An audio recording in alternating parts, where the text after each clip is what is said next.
Bangladesh Kuwait সম্পর্কের 50 বছর উদযাপনে সংবর্ধনা অনুষ্ঠানের আয়োজন করে কুয়েতের বাংলাদেশ দূতাবাস। মঙ্গলবার সন্ধ্যায় হোটেল ক্রাউন প্লাজায় হয় এই অনুষ্ঠান।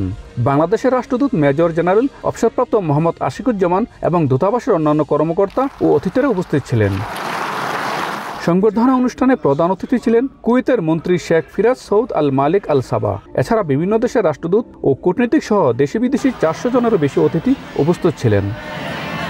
অনুষ্ঠানে দুদেশের বিভিন্ন ক্ষেত্রের চিত্র তুলে ধরা হয়।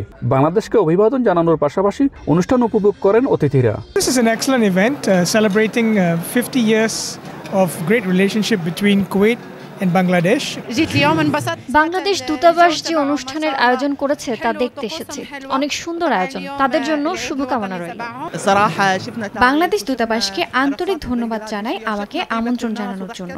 আমি এখানে তাদের সংস্কৃতি সহ অনেক কিছু দেখেছি। আল্লাহ তাদের হেফাজত করুক। আমাকে সুযোগ দেওয়ার জন্য রাষ্ট্রদূতকে ধন্যবাদ জানাই। আমি এই প্রথম বাংলাদেশি গান পরিবেশন করেছি।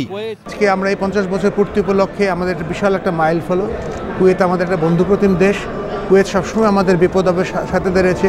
কুয়েত ফান্ড আমাদের বিভিন্ন ধরনের ডেভেলপমেন্ট প্রজেক্টে তারা ফান্ডিং করে এবং এর পাশাপাশি আমরাও যেরকম কুয়েতের সাথে অঙ্গাঙ্গিভাবে জড়িত, আমাদের আর্ম ফোর্সেসের একটা বিশাল অংশ এখানে দীর্ঘদিন প্রায় 33 বছর ধরে এখানে তাদের সাথে কাজ করে যাচ্ছে।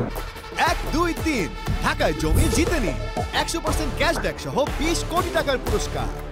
গার্মেন্টস, টেক্সটাইল, ফার্মাসিউটিক্যালস, জাহাজ নির্মাণ, লাইট ইঞ্জিনিয়ারিং, সিরামিক, চামড়া, কৃষি ব্যবসা, আইসিটি, জ্বালানি খাত এবং পর্যটন সহ বাংলাদেশের বিনিয়োগের সম্ভাবনাময় খাতগুলো তুলে ধরে রাষ্ট্রদূত তার বক্তব্যে বিনিয়োগের আহ্বান জানান।